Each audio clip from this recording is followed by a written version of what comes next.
Hey folks, your OS Reviews. You're watching our video first look and a quick review of the Littleadd Wi-Fi camera desk lamp.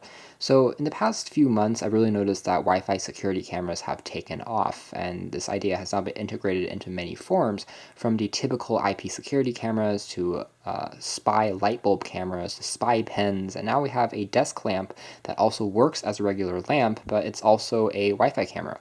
It's also online for about 130 bucks, which isn't too cheap, but at the same time, when you're factoring that it does work pretty well as a security camera, detects motion, it also has an infrared night vision mode, I think it's justified for this price point. This is what the packaging looks like, so fairly generic box here. You can see that it has real-time video monitoring if you have it set up with an iPhone or an Android device. Both are supported. There's a free app that you can download through the store, and there's a link as well through the manual. There's a QR code that you can scan to learn a bit more information about that. Otherwise, this also does have a microphone and also a speaker integrated onto the lamp. So in the case that you want to talk to someone that's maybe in the house, you can still use it as kind of this walkie-talkie functionality.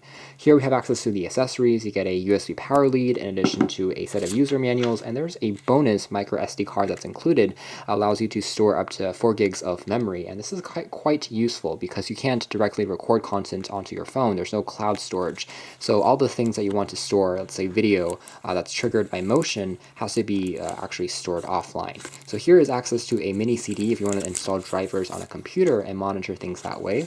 There's a user guide for the application as well as a guide for safety, and it's documented in color, tells you the various ports and how to set things up very quickly on a phone. So this is what the lamp actually looks like, and you can see here I have it stuck onto a book. That's because without this attached to a more solid piece of, let's say, paper or a piece of cardboard, it's really meant to be stuck onto actually a desk. It kind of topples over. It doesn't have a base by itself, so that's something to note about the design. Otherwise, it does feature a flexible neck, which can be bent and pretty easily adjusted to get the angle that you want, and as far as size is concerned, it's basically a typical desk lamp, I'd say. It's made out of plastic, it's fairly glossy looking. The top features that speaker, the side features a few controls that allows you to turn the infrared light on or off manually, power on off switches for the LED lights, and to use this just as a lamp, which it works pretty well as. It takes a few seconds to boot up into the system, and then you can use the lights, which it's not automatic. There's also the micro SD card slot, a reset pen, and also again adjustments for the brightness of the light.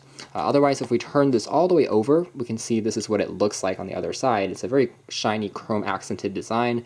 These various pins are also the ports for the infrared lights and the LED lights, so it does cast a pretty even glow. And finally, there's this tiny little camera sensor on here. This is a 720p HD resolution SPY Wi-Fi camera, so it's not 1080p nor is it 2K. That's something to quickly note, but it still produces fairly sharp looking images and doesn't take up as much bandwidth over the internet, which is always a plus. If you turn this over, people might see it, they might not. I feel like they did a pretty good job with the design here to disguise it very well. Otherwise, you can see the neck is again quite long. And finally, looking at the base here, you have just this clamp. There's just some kind of fabric that's stuck onto the unit by itself. The clamp here is quite tight and secure if you set it onto a desk or a surface. Here we have it onto a book, so it's not going to topple over. Finally, it just connects into this USB 2.0 cable, which is extremely long, about 2.5 meters in length, which is great because you can set it onto a desk and not worry about it tripping over or getting into someone's way. And there's finally just this typical power lead, which can also be used on a computer directly for power, or of course plugged into the wall if you want to do that. So that's the design. Fairly attractive, fairly no frills as far as hardware is concerned. So next we're going to take a quick look at the application and how well it works in real life as both a lamp and also as a Wi-Fi camera once we plug it into power. Here we have the Wi-Fi camera desk lamp plugged into the wall, and I want to point out that it takes a few seconds for everything to start up. So you actually can't use the lamp as a light until you wait about 30 seconds before it starts up, and afterwards you can then tap on the key on the side there to turn the light function on. Something I've noticed about the light is that it's not completely consistent. It is fairly bright, it uses LEDs as you can see there, it creates a very even glow. Definitely works very well as a desk lamp, so for reading, for doing some homework, doing papers, it works nicely, but there is a little bit of a hum in the background, so there's a bit of static as far as sound, and also there's a slight amount of flickering sometimes depending on the power source. So if you have it plugged into the wall, it does a little bit better. If you have it plugged into a computer or sometimes into a pass-through wall charger, it tends to flicker a little bit more. So that's something to quickly note. Otherwise, again, it works really well. You can turn that on or off. I can also turn on the infrared lights, and that will turn on those settings for night vision mode. But afterwards, you can then start monitoring and setting things up with the app. So the app itself is called Littleadd, and this is what it looks like. It's available both for iOS and for Android. And when you launch it up, you have to then add the camera on the very top there. There's two ways. You can add a currently online device, and once you configure the camera once, you can set a password and a name so that no matter if you download the app on a second tablet or on a second phone, you can still see what's going on with this camera by entering that same password and name. But I'm going to set this up for the first time right now, and I have to enter a code, or I can scan the QR code that's on the very top of the camera. As you can see there, this is its unique code. It's going to recognize that, and afterwards I'm going to press next, and I'm going to have it connected to a local Wi-Fi home network. I'm going to enter that password so that the camera itself can now be connected to my home. Once Wi-Fi is configured, we can take a look at some other things that you can do with the application. So obviously one of the limitations of the camera's design is it's meant to be oriented downwards at a desk. So if you have a lot of valuables such as a key or maybe a laptop there that you want to make sure no one steals, this is a good application. But if you want to use it as a typical home monitoring camera and have it pointing at a door or at a room, it's going to be a little awkward since you have the entire camera face pointing the other way. It doesn't really look like a lamp anymore. But that's one of the limitations of the design. Otherwise, it works fairly well. The interface allows you to take a look at your snapshots and videos that you can record off the camera, and you have to record video directly on the camera using a micro SD card, but you can take images directly using the phone. You can also set an alarm to ring whenever motion has been detected, so it pushes a live notification onto your device, which is quite useful.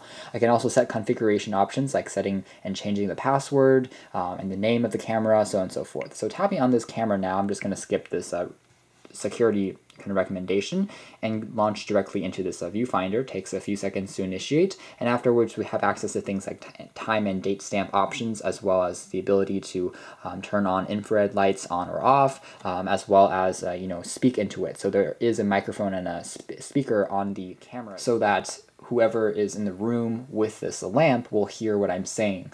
So it works pretty nicely, even though they can't really see me. There's also ability to, again, take snapshots, change the rotation, as well as the brightness controls on the top, and the resolution I can change from 480p all the way up to 1080p, just depending on the speed that you want and the responsiveness that you want. As you can see here at 480p, it is fairly responsive just because it doesn't use as much bandwidth as a high resolution video, and you can see that the overall image quality is decent, it's acceptable. It's a little bit on the dimmer side of the spectrum, but again, really not bad. And if I do something like a piece of paper, put it underneath there, you can also see it and still read the text fairly legibly. So doing a quick test next, I can also look at things like taking a quick snapshot. So I've saved that to my gallery, for instance. I can use a microphone now.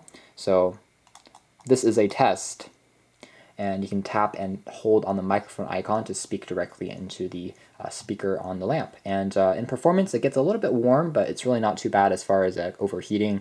That's not going to happen. I can also control the light, so make things dimmer and brighter, as well as less bright, change the contrast, fine-tune those things. I can control them all directly using the app. So all in all, it definitely works, and it works fairly well, despite the fact that as a security camera, it's a little bit more awkward if you're planning on using it just as a general camera pointing towards you or pointing towards the entire room, since it's really meant to be pointed downwards as a lamp, but then if you do that, the camera itself can only see what's going around on the desk. So a bit more of a niche design going on there. So you can check out more details about this nifty and rather interesting desk lamp home security Wi-Fi camera in our official written review, which includes a bit more data about the performance and the testing that we did on this, as well as a few sample and video clips that we took and recorded. But this has been our video. Thanks for watching here at OS Reviews.